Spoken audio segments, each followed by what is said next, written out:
Jamie, why are you at 29, lower than Heath on Treylon Burks?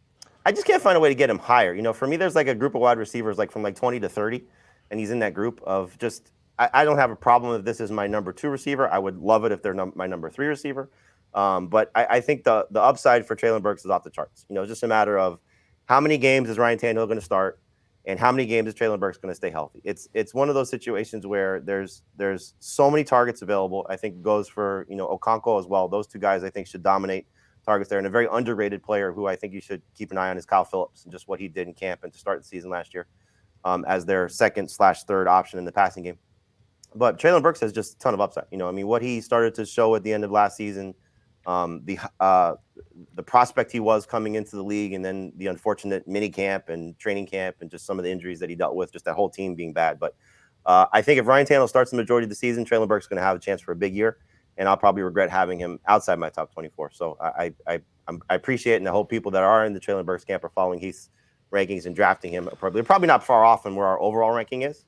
They're probably, quote, very close. So I think there's a lot to love about Treylon Burks, but I just can't get him ahead of a few guys that I like in front of him. I think 20 is a little too high. I think I dropped him down to 24. So it's I agree, though, with what Jamie said about there are, I think, 8 wide receivers between 18 and 27 for me, so 9 or 10 that are within 8 or 9 points for the entire season in my projections. Burks is on the wide range of outcomes end of that. Like, I think he has more upside than a lot of the guys in that range, and he has more downside. I've mentioned it before, but his final year at Arkansas, kind of a similar situation, a team that ran the ball more than they threw the ball, didn't do much at all in terms of passing. He accounted for 35% of the team's receiving yards and 50% of the team's receiving touchdowns. And currently, the number 2 wide receiver is going to be Nick Westbrook or Kyle Phillips. Mm-hmm. I mean, they're going to be run heavy, but A.J. Brown averaged 8 targets per game in this offense. I've got Burks at 7.5. I think he can be a number 2 wide receiver if he stays healthy.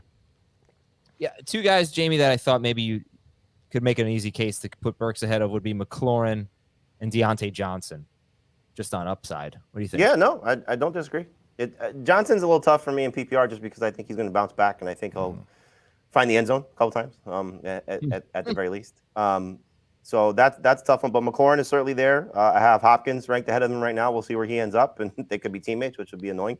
But that's one. If he's in New England, I probably would lean toward the upside of Burks just in that offense versus Hopkins with Mac Jones. I'd feel more comfortable with that upside. And then even Christian Kirk, just being the number 2 guy there versus Burks being the number 1 guy there. So those are a handful of guys in that range that I could see myself moving Burks out of. It's actually a good point that you mentioned Hopkins, because if you are in the Scott Fish Bowl or whatever you're drafting now, you definitely do need to take that into account with Burks, because they have been fairly aggressive, it seems. Are there more veteran landmines sitting out there in free agency in mid-July than there usually are? Oh, yes. Yeah. Well, who are the real? Obviously, Cook and Hopkins. I think Zeke probably. Oh, Zeke. Yeah. Well, Zeke and Fournette. Cowboys. Zeke and Fournette, you just stink right now, right? What? Zeke and Fournette. I mean, they're not that good. They're kind of Andy Dalton. They're not very good at the things that we like in fantasy football. I would agree with that. But I think if a team brings them in, they're probably going to get some high value touches in the green zone.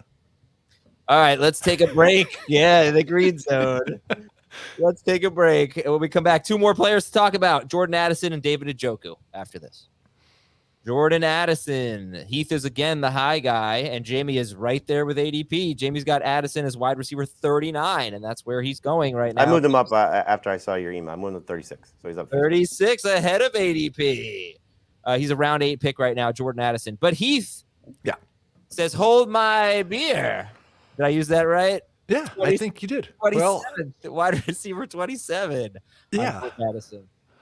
Well, first off, I don't have the Vikings yet projected for more pass attempts than last year, but I think that there is some sneaky upside in this passing game, even more than what they did last year, because they did have one of the highest situation neutral pass rates. They won 13 games. Everybody thinks the Lions are going to be better than them now, which means the Vikings are probably going to win 9 games or 8.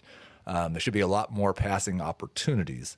Last year, they threw 407 passes to wide receivers. That was second only to Tampa Bay. The year before, O'Connell's Rams threw 432 passes to wide receivers, second only to Buffalo. So Justin Jefferson can earn 180 targets, and Jordan Addison can still earn a number of targets to be a top 24 wide receiver. I think he's, as long as he can handle the physicality, he's going to be a star in this league. Wow. Okay. Jamie, what do you think? Do you have the splits of what that was for Kevin O'Connell's offense after they got Hockenson in terms of targets to wide receivers? I don't. I mean, I can get percentage, but we were looking at total number of passes compared to the rest of the league. So you'd have to knock that down to per game. 407 divided by 17. So last year it was 23.9 per game. Would you like the target shares after the Hockenson trade? Sure. All right. Jefferson had a 28%, Hockenson 22.4%, Osborne and Thielen were a little bit over 14%. So we're definitely going to need more than that, more than 14%. The thing that makes me a little concerned is that there's 107 targets available. If you just take away Thielen, I think it's 107, right?